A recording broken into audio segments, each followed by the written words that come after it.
आता परवाच एक नाकातल्या नाकात आणि शुद्ध बोलणाऱ्या माणसाचा मी स्टेटमेंट ऐकलं.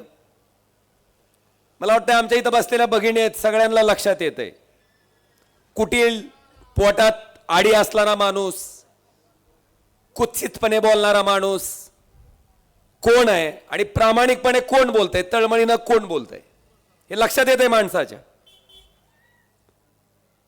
ते माणूस म्हणला आता 140 कोटीच्या कामाची स्थगिती उठवली.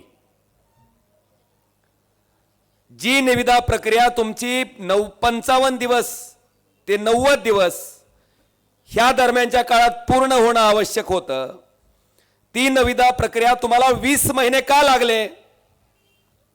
आणि 20 महिने लागत असताना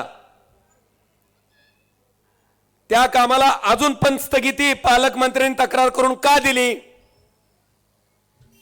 ह्या पहिल्या प्रश्नाचं उत्तर द्यावं. पालकमंत्र्यांनी स्थगिती का घेतली?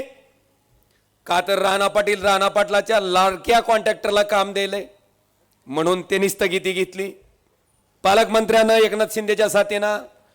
का तर 340 कोटीच्या जिल्हा नियोजन समितीच्या कामाला जी पालकमंत्र्यानं जिल्हा नियोजन समितीनं मंजूर केली त्याला ही तेरचं शुद्ध बोलणारं मांजर आडवं गेलं,